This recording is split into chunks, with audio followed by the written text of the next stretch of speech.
In the 1960s, the U.S. government was losing a lot of its top secret information, and they couldn't find out how.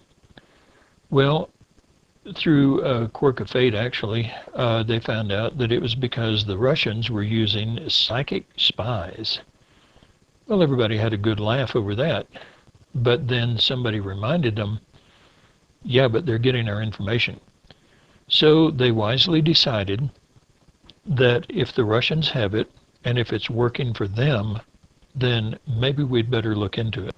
So they formed a contract with a research group at Stanford Research Institute International to find out whether or not intuition can be used for espionage purposes, for spying. Come to find out it can. The researchers at Stanford settled on a methodology called controlled remote viewing, invented by a man named Ingo Swann. They developed it into a viable military application, and once they did, a long series of projects started, which the public now knows as Stargate. I won't go into the history of Stargate. Suffice it to say that we collected intelligence on military leaders, governmental leaders, plans and intentions for the next day of battle, and for such things as finding and rescuing hostages in hostage situations. Anyway, at the end of these projects in 1996, the CIA effectively declassified the fact that the government had been using controlled remote viewers for collecting intelligence. Once that became public knowledge, then the science, which never was, by the way, classified, what became available to the public.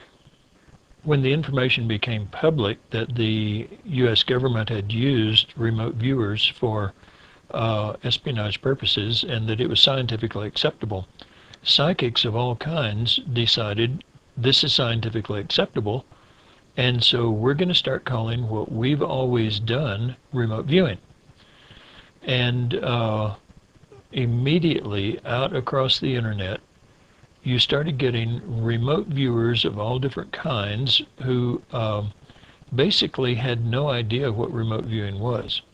Remote viewing is a science, nothing more. Basically, you might use the analogy that if being psychic is a vacation, controlled remote viewing is the car that gets you there. It's not going to give you more scenery once you get there. It's just a tool. It gets your intuitive ability to be put to use in a controlled, organized fashion, and allows you to use what intuitive ability you have. There are a lot of people out on the internet saying that if you take remote viewing courses from them, it'll make you psychic. Nothing could be further from the truth. It's a tool. Whatever psychic ability you have, it will teach you how to use it. A lot of people are surprised at what abilities they do have, but it's a tool. That's all it is. There's no magic.